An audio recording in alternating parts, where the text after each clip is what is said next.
Hello everyone, I'm Chuck. This is Upchuck Chops. Thanks for joining me. I've watched some YouTube tutorials, and those guys have a whole pile of views and likes, and either they're really good at marketing and getting people to believe they know what they're doing, or they're actually good at it. I don't know which, but I've been watching them regardless. I'm working on getting a better product out. I'm aware a lot of my videos were lacking. I'm figuring out my lighting, so that's a little better. One of the things and I don't remember the channel's name. I think I liked it so I could go back and watch it again, but regardless, they said it was important to have a script. I'm not going to have a script. Today, I have a sticky note with bullet points. Let's face it, if I have to write a script for this, I'm just probably not going to enjoy it anymore. I like playing with video cameras and lights and working on motorcycles, but if I have to write out word by word a script, I'm not going to get anything put out. I'm going to be editing scripts, and I'm not saying they were wrong. I'm just saying the people I watch on YouTube for entertainment do not appear to have scripts. They might have an idea where they're going. Maybe they'll write some stuff down, but I would be hard pressed to believe that they have typed out everything they're going to do with the script. So that being said, I did learn that there are a couple of different types of YouTube videos. One was transactional, like you search how to ... and that viewer tends to show up, get the information they need from your channel, leave, and not come back. I myself, if I like the thing that you do that I did, how to fill in the blank, I'm likely to look at your other videos and decide if you have enough videos that I like that I will, I'll go ahead and subscribe. Maybe I'm an outlier, not the norm, but regardless, that's one of the types of relationships on YouTube. And the other type is relational transaction or relationship transaction. The audience feels a relationship with the creator, and that's the kind I want. I didn't know that's what I wanted, but the people I'm subscribed to on YouTube, the ones I watch most regularly, I guess I should say, sometimes I will watch their whole video, even if I don't need to or want to watch the whole thing, because I feel an obligation to finish the video because I like them. And they have good stuff. Sometimes they might have a subject I'm less interested in, or I really am interested in 3 minutes of it, and their video's 10 minutes long. I know a dude's got to get paid somehow, and part of that is hanging in there and finishing the video. So I'll do that because I like those people. It's called a parasocial relationship. There are people I watch on YouTube that I feel like I know personally. And if I saw them in public and walked up to them, they wouldn't know me. They wouldn't know if I was a good guy, a bad guy, if I loved their channel, hated it. They don't know me. On the flip side of that, there's folks on the other side of that camera that are getting to know me. I don't know how many videos I've got out now, but I've put several out, several shorts. If I would ever be large enough to be approached by someone on the street, I'm going to remember, hey, they might be all right. Or if they say something about the channel, I'll be like, oh, okay. And then proceed to talk to them and try to be a cool dude. I try to be chill, try to go with the flow. So if that ever happens to me, that would be pretty awesome. I'm not going to lie. So it's weird being on possibly both sides of that equation. And then last weekend, talked about it in a previous video or two, I chased down a scooter and met a guy that was selling the scooter. Turns out he does YouTube too. Got to have a nice conversation with him. We swapped channel information, and he's a car guy. I also enjoy cars. So it was really neat to meet someone through Facebook Marketplace. So we had something in common. One was selling, one was buying. And then the more we talked, we had other things in common. Vehicles. I'd say we're roughly the same age. He may be just a touch older than me, or I may be a touch older than him, regardless. But I went from digital acquaintance to meeting someone in person, having more things in common, to having we're not friends. I'm not going to go down there and play cards with him next weekend, but it's a friendly relationship, and who knows? Maybe over time, me and that dude will get to be real tight friends. He was a cool guy. I wouldn't hate it if I was down that way, stopping in at his place and turning some wrenches and hanging out, and maybe learning something. So, said a lot of words. I don't know how much of this is going to make it into the video. Did not intend to go that far. Maybe that's why they say you want the script.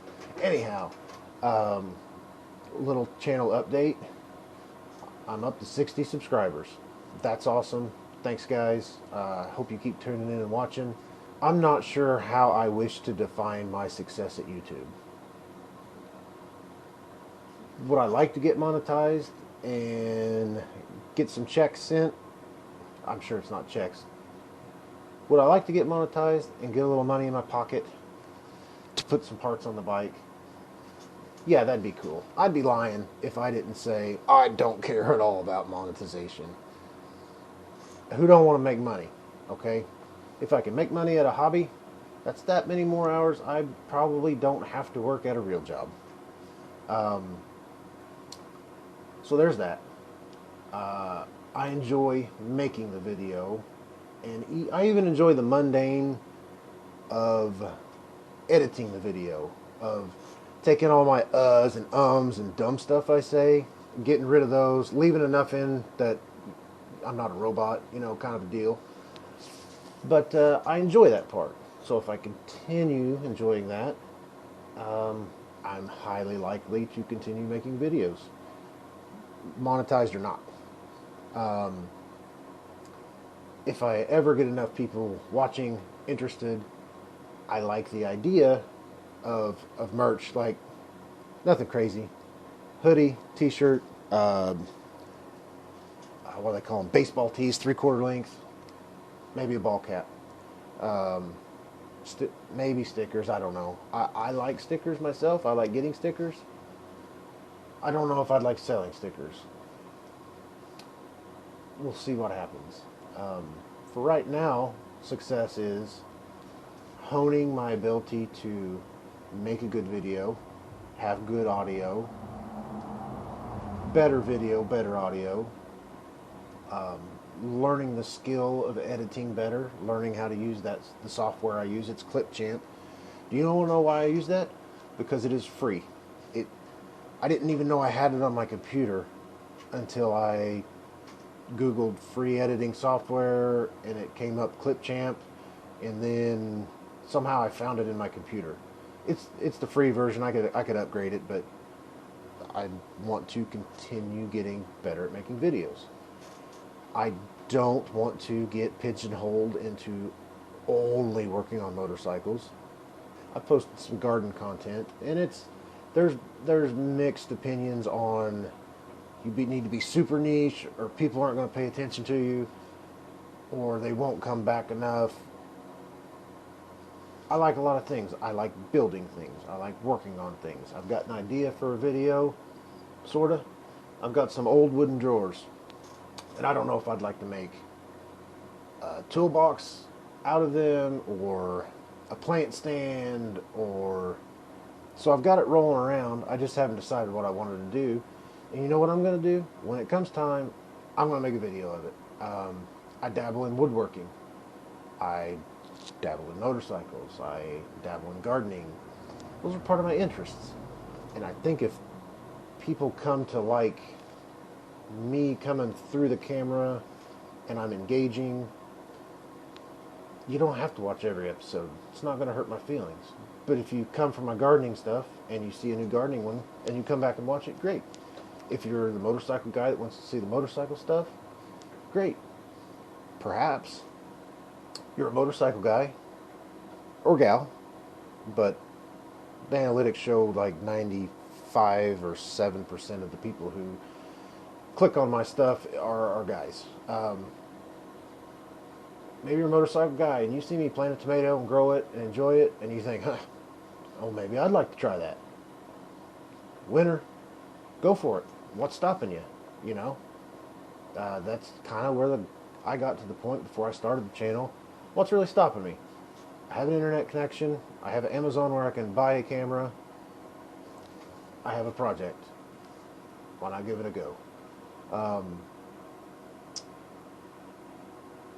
So that's kind of what I got rolling around in my head. And 60 of you have clicked the button to see me again. Is that like the YouTube equivalent of swipe right or swipe left? I don't know which one. I don't use dating websites. My wife would get really mad if I did. So yeah. Here's one thing I've been thinking on. It's kind of a lot for me to take on, but if you go big or go home, no risk it, no biscuit, the whole bit. I'm going to try and put out a video on Tuesdays and a video on Saturdays. That gives a few days in between for life to happen, editing. If I can get far enough ahead, I might not be under the gun of, hey, it is Monday evening and I haven't filmed anything, because I didn't do this to have another full-time job, even though whenever I try something, I attack it like a full-time job. I might procrastinate and not touch something and ignore it and have the idea but not sure how to jump in. But once that switch flips in my head, it's hard to get me off of it. Right, wrong, or anything in between. Once I start and get locked on, I tend to be pretty locked on. And sometimes I crash and burn when I do that. Sometimes I win. It goes both ways. One of the reasons I decided to, not film, but release a video on Tuesdays and Saturdays is because the people I watch put videos out on Sunday and Wednesday typically. So right now it is Sunday evening, afternoon, evening, and I'm in my shop. When I go back from the shop, I'm going to hang out and I will watch several YouTube videos of the people I really like to watch. Hence, I don't want to compete with them because, number one, they're better than me. I'm not going to go up against the varsity squad when I have junior varsity skills. I'm going to go against somebody else. So, that's that. Hey, thanks for watching the channel update. Yes, I do want you to like me. Does it hurt my feelings if you don't? No, because I don't actually know you. But I would like you to like me. I feel like I'm a little stiff in front of the camera, and I feel like, yeah, I guess stiff is the right word. Awkward. Believe it or not, I can be pretty funny. But when I'm here by myself, sometimes it's hard to be funny. Me and 3 or 4 guys are at work or at the house or whatever, and I get on a roll, I get having dudes cracking up. But neither here nor there. Thanks for watching. If you like my stuff, do me a big favor, give it a like, drop me a comment below, tell me what you like, what you don't like, what you'd see more of. If you have a project idea and you're like, hey, I can't get this done, maybe you can, take it and run. That'd be great. I'll I'll write it down somewhere, put it in a file. I'll do something so I remember it. And yeah, we'll keep giving this thing a go. And thanks for watching.